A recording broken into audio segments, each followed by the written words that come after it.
The Ricky Gervais Show on Guardian Unlimited. Welcome to the 6th podcast in a series of 12.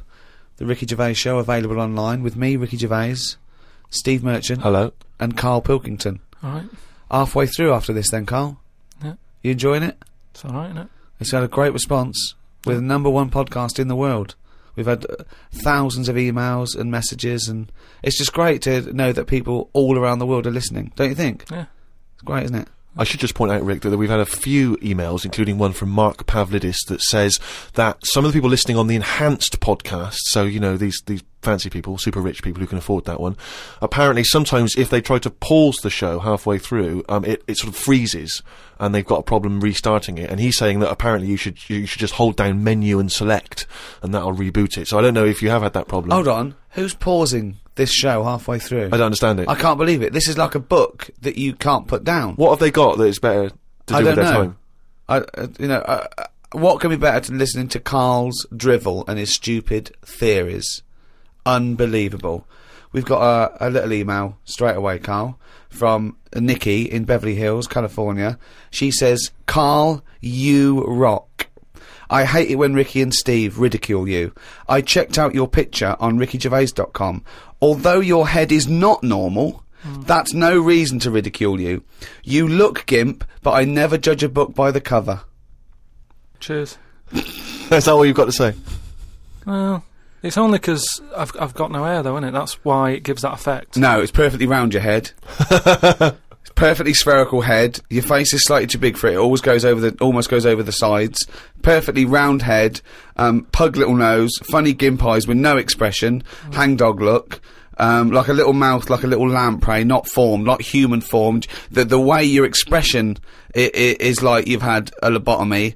Your head goes weird at the back. It's got a little nod in it, like it's really strange, your face, and you're stupid. We've had a lot of emails saying that. I mean, I think he's just paraphrasing, but... talking of emails, you know, I can't remember which show it was, but you mentioned, Karl, that you'd only recently seen a Chinese homeless person. Oh, yeah. And it really surprised you because you'd never seen a Chinese homeless person. No. And I actually went along with that. I've still never seen a Chinese homeless person. Well, that's other than obviously people contributing monkey news. The search for Chinese homeless people has been overwhelming on the email. People are just, people are actually going out looking for Chinese homeless people. Now, I can just tell you now that there's a few responses from Los Angeles, people saying there are quite a lot of Chinese homeless people over there because apparently there's a huge homeless community in Los Angeles. So definitely if you want to see them, Karl, that's the place to go. But we've had one from Vancouver, Canada, from a girl called Amy, and Amy herself is Chinese, and she says that she realised herself that she'd never really seen a Chinese homeless person. And although she says that apparently Vancouver has the first or second largest Chinese population in Canada, she'd never seen them, and she actually went for a walk around the Chinatown in her area looking for them, and she could not find any on that particular day. So again, Canada obviously not a place to go for a Chinese homeless. It was just a point, though. I don't want people sort of... Well, hold on, though. Wait, I'll stop you there. Hello, Ricky, Steve and Karl. I live in New York City and have seen a Chinese homeless person. Not only is he Chinese, but he is also a midget. He's been living on the streets for the last 30 years. He used to dress in rags, but thanks to a coat drive, he's now wearing a fancy Adidas jacket, right? Now he encloses a picture. He says he gave him $10 to take the picture, and I've seen it, and he's a little Chinese midget fella. I'm just getting a bit worried that people are going out there sort of looking for these. Because that's what you requested. No, but all I was saying is I saw one. I didn't start saying, "Excuse me, can you just give us a smile? I'm taking your picture."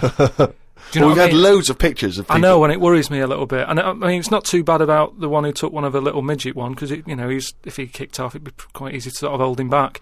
But I'm talking about fully grown. So is that your warning to people? Don't be taking pictures of fully grown Chinese homeless? Well, yeah, I'm just saying, don't be messing about going up to strangers and that and annoying them and stuff, right?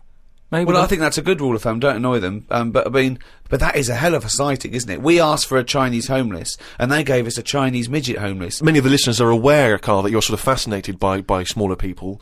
Well, he's fascinated by difference, I think. Yes. I don't think he's having a go at people. You're not Never having a go. when you sort of stare at someone because they don't look like you, and let's face it, most people don't look like you. You're not having a go, are you? Well, it's like I say, first time I saw Steve, I was never having a go. It was just, oh, that's different.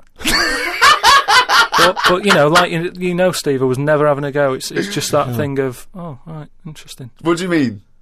No, just you know, I've said before about when I saw Steve and what have you. Now I've got used to it, and Steve it's the got same. used to it. What you I don't know. Well, you know my feeling with this. I don't really know where he's coming but from. Steve knows I'm not having a go either. Yeah. Carl used to carry around a book that was called the top 50 freaks of all time. Well, it's interesting you should mention that, because we actually had an email from Richie who says that he's been a fan of ours for many years, and he's listened to lots of the radio shows we've done in the past and things. And he says, of all the people you've discussed, Karl, in the past, including some of the people from your you know, odd magazines, who would you most like to spend the day with, of all those people that you've encountered? Favourite of all? Well, certainly who you would want to spend time with, who you feel would be the most fascinating, the most interesting. You know, I mean, let's just recap on Well, some of there's Pillow Man, the bloke with no arms, no legs that can roll a cigarette with his mouth. Yeah. No, not impressed with him. That's not sufficient. What about the three-legged juggler? So hang on, let's just recap for new listeners. This was a man with 3 legs? 3 legs, right? Right. And it said his job, he became a juggler. Okay. Not using the gift that he'd been given. What you suggest? Anything. Running, swimmer. Just, you know. Yeah. But yeah, what are the others? What are the other ones? There was a picture of a gentleman, you were fascinated by him, he used to play the piano. Oh, he's got a tiny head, doesn't he? Yeah, that's that. That's the one who he sort of ages fast. Right. So like every other week he's having a birthday and stuff. And yeah, that was weird.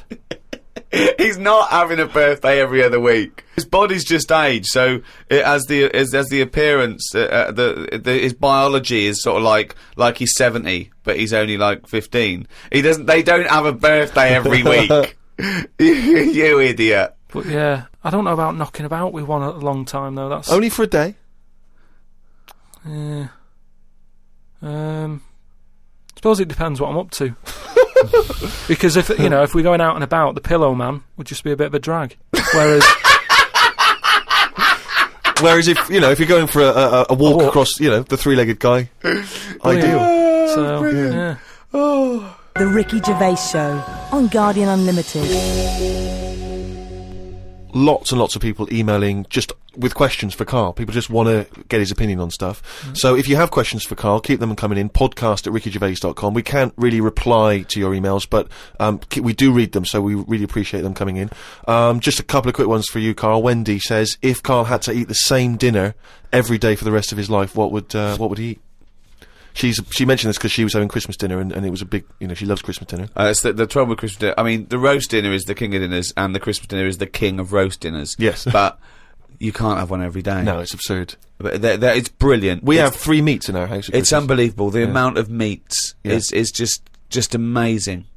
It's just a plate of meat. It's just meat. With one Brussels sprout. One token Brussels sprout and the gravy. Oh. You see, it depends, doesn't it? I mainly eat just so I keep going. I'm not that bothered about, because I don't really taste it anyway. I just shove it down. You're like like a horse. But at what point did it become important that things were sort of seasoned or garnished to go with it and stuff? At the end of the day, we're all eating, aren't we? So you can move about and that, and you've got energy.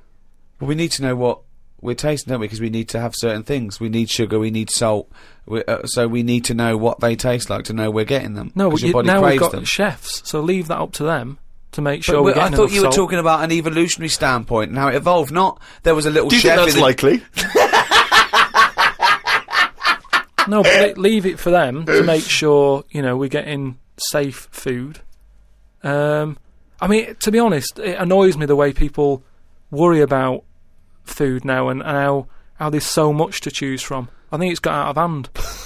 I'll watch any form of choice really worries you, doesn't it? No, you don't like choice. No, choice is good, but not too much. It's like with anything now. If you go into a toffee shop, there's like loads of different. Where are you going to find a toffee So shop? you're in a fairy tale. Yeah, you're in a Dickens tale Yeah. in the 19th century. You're in Shrek. And You go into a toffee shop. What are you what's your talking point? You about? go into a toffee shop. What I'm saying, you go into a shop full of toffees. You've just come from the candlestick maker. Right? You Oh, go in there, and there's just too much choice. It's like what, and I can stand there up to like 4 minutes, sort of going Up to 4 minutes. So specific. 4 minutes. So he's in a toffee shop in a top hat. Well, he's only got 4 minutes. He's only got 4 minutes because you've got to get down to the pea green boat that he's sailing off in. Yeah. no. Good But, morrow. well, forget the toffees. Could I have some of your finest Oxfordshire toffees? So you'd prefer it was just one selection of toffee? That's all they've got. Well, maybe two. What I'm saying is, right, there's now too much choice. Whenever you get a menu in a restaurant, it's not like you don't just go, oh, right, what is there? Yeah, I'll have that. There's too much. It's like a book now, isn't it? And you look at it all. And then you've got to that point now that people are even taking a risk when they're eating. What do you mean? You know, in Japan or China or something, they're eating that fish that if it's not cooked right, it can kill you, right? Yeah. Not worth the risk when there's so many other fish. Yeah, I agree. Why Have mackerel, have a bit of cod or whatever. Yeah, as soon as there's a why risk, yeah. take it off. Take it off the I menu. agree. I totally agree. Not worth it. We've got a fish that might or might not kill you. Well, is there anything that definitely won't kill you? Yeah, but a chicken won't kill you. I'll play safe then. I'll have that. I love that. I love the chicken. That's what I'm saying. The Ricky Gervais Show on Guardian Unlimited. But anyway, we were talking about sayings and that. Right? Stitching time saves 9. Don't. I'm never going to use that. I don't think anyway. Okay. Suzanne. You're does never me- going to understand it fully, are you? Suzanne repairs me stuff anyway. So it doesn't really matter. But what about the one? About the one in greenhouses and that? You think that's People a who good live in one? glass houses shouldn't throw stones. Yeah. What?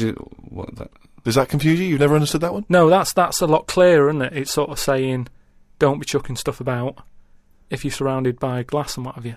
Yeah, but don't forget, it's an analogy, it's a metaphor, it's not to be taken literally. It's not really just talking to people who live in glass houses.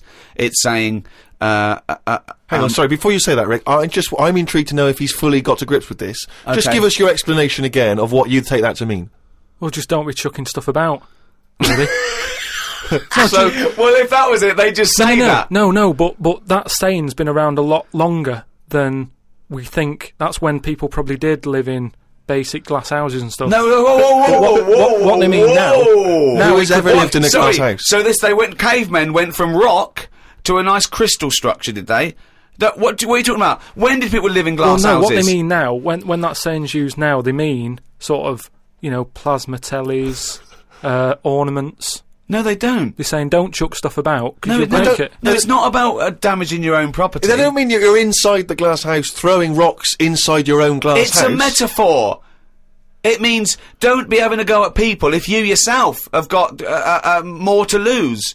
Do you know what I mean? It means it could be anything. Don't start a war where you could come off bad as well. It's about how fragile your situation is. If you live in a glass house, metaphorically, don't throw stones at someone else, because when he throws it back at you, your house is more easily damaged than his. Again, metaphorically. It doesn't mean that if you're living in a glass house or in a house with other precious objects, you don't, in your own home, throw bricks about. Because that would be a very specific audience that I was trying to reach, that phrase. I mean, let's be honest, what kind of a mental Do you know case? what? I think we've got the crux to this, right? I think I can answer. Right. Carl, what is an analogy? It's sort of like a little story told quickly. Isn't it? It's It a is, little though, story told quickly. To what end? Well, it depends what the story is. Okay. Depends. Give me an analogy. Well, for me, I thought of one with the greenhouse. Yeah. Right? It's a greenhouse. Before it was just a glass house. Yeah. All right, then a glass house. Okay. Right. What I mean is that glass house is metaphorical. It's about the fragility of your situation as compared to your aggression or your... You see, I just prefer sort of, what you say is what you mean. So people who live in a glass house have to answer the door. I don't know what that means. I don't know what that means. I mean, Because- you may be a genius, because I don't get that.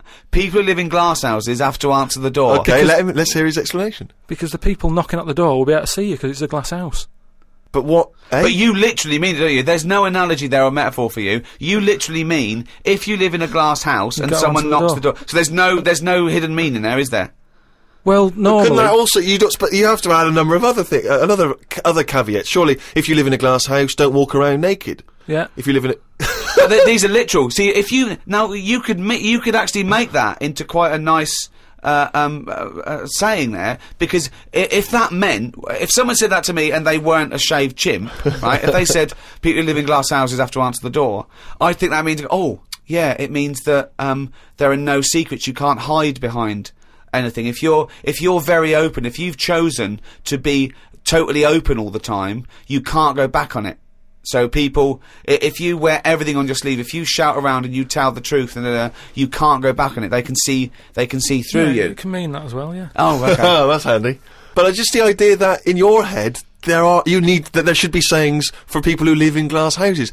Who is it that's living in a glass house? Well, I'm not talking about them. It's just that if everyone else is bringing up about these people who are living in glass houses, let's get to the real problems they've got. He still hasn't got to grips with the idea of the metaphor or the simile. People who live in glass houses should live near a glazier. Right. Well, here's another saying, right, that I learnt recently from a mate, right? Oh, there's an elephant in the room. Okay, I haven't heard that one, but explain it to me. It's like when something's going on in a room, right, but no one's mentioning it because everyone's a bit too sort of. But in a way, it's better that it's out. It's like how whenever we go out for something to eat or a drink or something, it's normally after about 5 minutes the sort of topic gets onto the shape of my head. Yeah. Well, Right. I can't resist the shape of your head. Right, so you're happy It's not talking just about the it. shape, though, is it? It's the state of it as No, well. but what outside and in. But- I mean, it's a fascinating little objet d'art. His what- head. but what I'm it's sa- perfectly round. It's got no hair where it should have. And it's hollow. The features are slightly too small for the face. Yeah, No. unbelievable. No, but what I'm saying is, it's interesting how, like, I'm the elephant in the room, right? Nobody's talking about it. You mention it once, suddenly it's the talk of the town.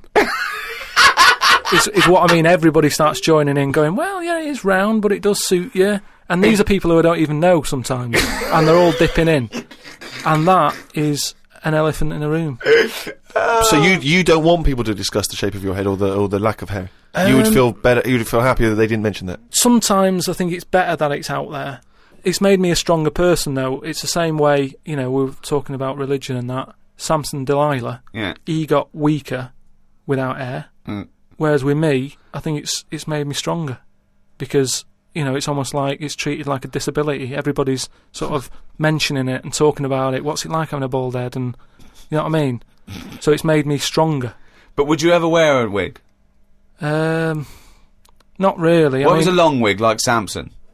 Well, the only time I wanted a wig was when I did jury duty once, wasn't it? And it was annoying that I was sat on the jury, right in front of, like, these criminals, right? Everybody else has got disguises. The judges have them wigs on, right? That's not disguises! It is a disguise. That's a disguise. That's why judges wear them, right? So No! Well, then why did they print their name in the paper and have a picture? What do you mean it's a disguise? it's a disguise, isn't it? No! If it was a disguise, they'd go in with one of those glasses with a nose and the beard attached if it was a disguise. All judges would look like Groucho Marx if it was a disguise.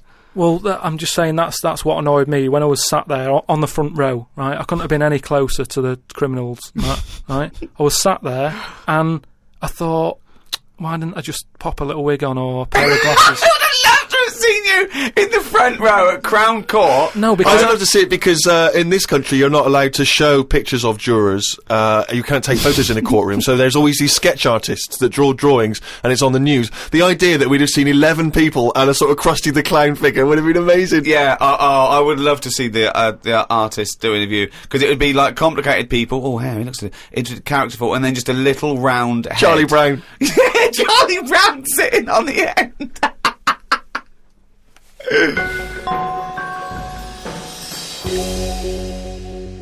Carl, you said that your New Year's resolution was that you were going to learn something every day. yeah, you learned anything today? If I can. Today, like, I don't know the full facts of it, but Could I just say that when someone says they learn something new every day, that doesn't count if they forget it the next day. no, but, Because that would be Groundhog Day learning. well, the thing I learnt today was about an octopus. Oh, Go on. What they can do is, they've got 8 legs and that. Yeah. They Tentacles. can they can use 6 of them legs to cover their head, so they look like a little stone. And use the other 2 to run off. Right? But that's He's thinking of Squiddly Diddly. Yeah, it's a Disney image in his head, isn't He's it? thinking They're of- pink. but anyway, but anyway, that's So that's it's not the Pink main singing thing. a song in your mind and running off, yeah. No, but anyway, but something else I learnt, right? It's mainly about animals and that, because that's Yeah. normally quite interesting. Yeah. There's a chicken somewhere, Oh, yeah. Oh, yeah. And Specific. and the owner of it was getting fed up because, he had to feed it and that, but it wasn't. Embellishment. it wasn't- Guesswork. No, come on, let's hear it. It wasn't giving anything back. No eggs. No eggs, right? So he was like, I'm sick of this. Anyway, someone told him, pop a little axe next to its little house, right? So when it comes out in the morning thinking, I'll have another lazy day doing nothing, right? He saw this axe, and suddenly it was like, oh, right? I'm Next for the day, chocolate thought, yeah. it laid about 6 eggs It's rubbish. through Squeezed them worry. out. It's rubbish. quick. The chicken wouldn't recognise an axe as a threat. It wouldn't be able to reason that I better start working or I'll be meat. I better start. It's absolute rubbish. Once again, it's this ridiculous thing you got that one personifying animals to reasoning powers better than yours. I mean, I think you make chickens and monkeys cleverer than you in your stories, which is weird. Okay, it didn't happen and wouldn't work. Next, what else haven't you learnt today? No, well, as always, things like that always get me thinking. What right? else haven't you learnt today? No, hang on, Carl? he's got his mind's working now. This Go apparently on. has got his Yeah, mind so that's working. rubbish. Well, do you think then that it's worth looking after animals then if there isn't any memory? If they don't know what's happening anyway, you're always going on about don't be cruel to things. Yeah, why would you be cruel? There's one thing about imagining chickens can reason, and because they can't, being cruel to them. Why does it matter whether an animal can reason or not for you not to be cruel to it? The reason I don't like blood sports isn't the fact that there's a fox missing. It's the psychology of the people that get off on seeing an animal ripped to pieces. They wouldn't like it if it was a robot. They wouldn't care. For some reason, in their psychology, they like this sport. Why does it have to be a sport? They're not culling. They're not putting things down for a good. They like to see this fox ripped apart or a bull tortured for their own pleasure. That's why you shouldn't do it. Why would you ever want to be cruel to an animal, whether it can reason or not? No. I mean, I don't mean really cruel, but I mean like there's an advert on that's on in the in Britain advertising some supermarket, right? And it's saying, we look at before we kill our chickens and what have you. They have a great life. This is like the voiceover, and you see a happy chicken. Yeah. And it's going, we give it a good little house to live in. It's got straw. Yeah. It eats good. Yeah. And then we kill it. Right? Yes, well, that's better, isn't it? Well, no, I don't think it is, though, is it? Because at the end of the day, if I was that chicken, right, I'm that chicken, loving my life. I can't believe me luck, right? Well, we'd be pleased because at least he'd be able to do the show and we'd have some interesting conversations. Yeah. So there it is, right, wandering about. It's got its nice little field that it's working on. Yeah. It's got its nice food and everything. But it's going to die. Yeah, we're all going to die. But then, if you were like a rubbish chicken that had like a rubbish life, you'd be going, "Oh, kill me." Carl, they're not thinking what's going to happen tomorrow. They don't know that they're going to get for the chop, are they? A chicken's not going, I'm fed up with this. I can't wait for that axe to be used on my neck. Yeah. Well, that's another. Now you've mentioned the cutting off of an head, right? Yeah. On the chicken. That's something else I've learned, right? It's like a pinball, is mine. Amazing. Isn't it? Ding dong, bong, dang, ding, ding, da, da, oh, head, ding, ding, chicken, head off, bing, doing. No, right, but this was in a proper science magazine as well, right? Yeah. So you can't have a go. This wasn't something on the internet. This was printed in a magazine. You read it. Okay, and what was it? And here comes the filter. It's going to come out nonsense. Right, well- you could have Professor Stephen Hawking sitting there whispering stuff in your ear, and it could all be true. But when you said it, gobbledygook. Well, let's see then. Let's see, right? What they've done another experiment, right? Yeah. They've cut somebody's head off, right? And you know how they used to do it in the olden days, where they'd put your head in a stock, cut it off for whatever reason, right? You've done something wrong, right? Mm. And the question that everybody used to talk about in the village was, I made eye contact with it, right? And it was a bit worrying because he was looking at me and, he looked fed up and that. No, he's dead. So they've put a bit of work into this, and they've done it again somewhere, right? And they've worked out that once when the head comes off the body, it stays alive and that for 30 seconds. Well, no, they don't know that. They can never know that. No, they did it. They did this experiment. What's alive? What's head. alive? But there's loads of issues here. One, no one's experimenting with human beings cutting their head off, Carl. Well, two, no. So you read this in what? Executioners Monthly? This is in no, a two, proper... Carl. It's what your definition of alive is, because you can be alive and have no conscience. No, but this is where it gets weird, right? Yeah, I haven't told you that. this is where it gets weird. You talking about it? So the head's off, right? Yeah. And what they did was they chucked a load of questions at it. All sanctioned by the government. Yeah, this is all fine. So the head lands perfectly on the neck and goes, what do you want to know? And it said... So they're asking questions, and it's going, do you know what? To be quite honest, I don't answer your questions. I'm a little bit annoyed about the execution still. Well, that was the interesting thing. They said it's about... No, it's not. It didn't happen, Carl. Let me hear it. Oh, don't talk Let shit. me hear it. What are you talking about? Who these people around in white coats going, quick, ask it a question. It's bleeding. Right, so they said for about 25 to 30 seconds. The last 5 seconds, it is sort of like, can't be bothered answering them. Right, but prior to that, apart from that, they were chucking stuff. I don't think it spoke. I don't think it was like, 2 and 2, 4 and stuff. It was more, it was to do with blinking. So blink once if you say yes, blink twice. So I told it, said, listen, when you die, you're probably not going to be able to talk, because your jaw's going to be on the ground, you're not going to be able to open your mouth. If you do, you'll fall over backwards and hit your head. Now listen, blink 1 for yes and 2 for no. Yeah, right, not too bad. Yeah, is the axe nice and sharp? Yeah, promise? You're Do you talking promise? shit again. You promise to do it? Yes. All right. Yeah. The thing is, they wouldn't be able to do it with you, because if they cut your head off, it would just roll. It would roll away, because it's perfectly spherical. They would go, oh no, there's Plus, no... it takes about 20 seconds whenever you ask Carl anything for the question to process and for him to start to formulate an answer. Anyway, if people listening and that, if they learn anything, that's amazing. Yeah. Just send it in, because it'll come out gobbledygook when Carl tries to translate it. Interesting facts is what we're after then. Plus, also, if you've got any questions for Carl, if you just want to see how his mind works, then you can get in touch with us. Or whether his mind works. Indeed, we've any proven doctors, that. psychologists out there. Podcast@rickygervais.com. That's how to get in touch.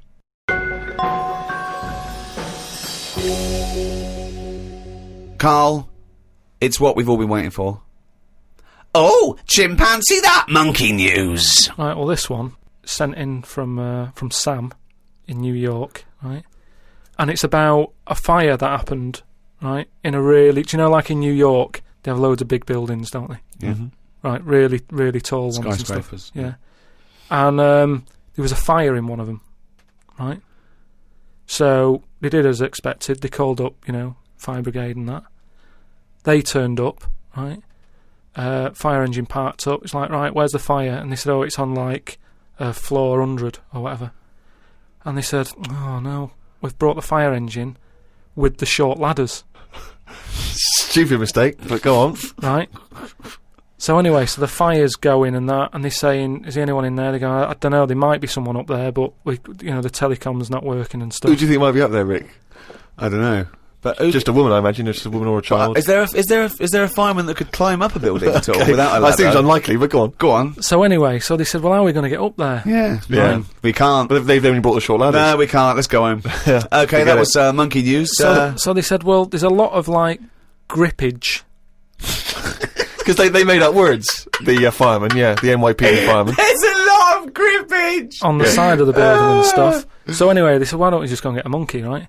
So they got a monkey. Yeah, that's a bit of a jump. Is that policy now in the New York Fire Department? Well, you've got to think quick, haven't you? At the end of the day, if people are up there, you don't start querying if it works or not. You try everything that you can to help someone out, right? That's the first thing I thought of. Was it a monkey? So it was quicker for them to go and get a monkey than to go back and get the long ladders. Why don't they get fair enough. Why don't they get Spider-Man? Yeah, call Spider-Man. Yeah, call Spider-Man. So anyway, so they got a monkey down there, and they said, right, where did they get it from? We don't know, from the local zoo or something. Oh yeah. So they said, look, let's we've got to remember there could be someone up there, right, and it'll shock them a bit if a monkey comes in, right? Yeah. So they said, yeah, I don't think they'd care.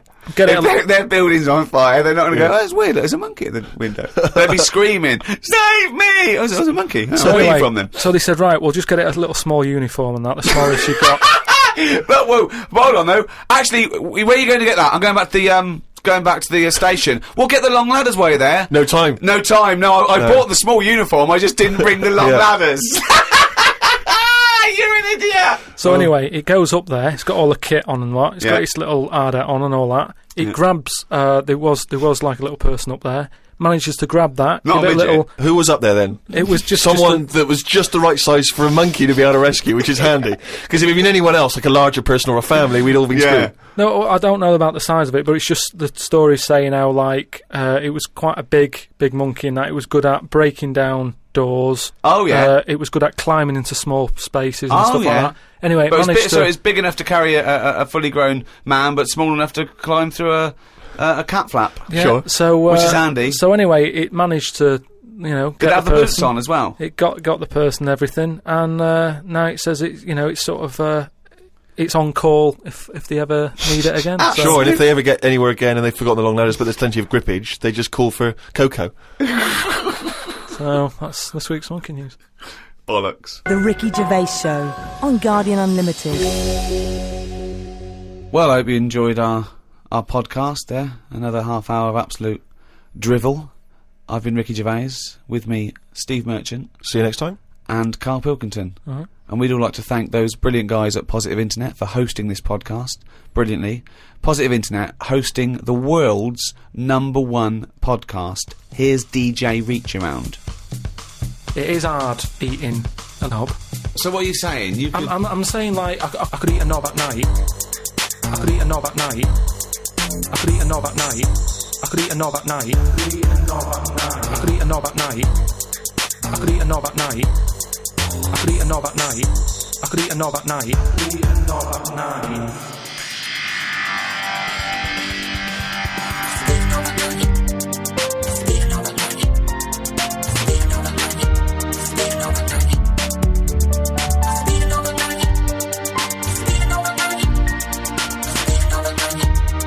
night.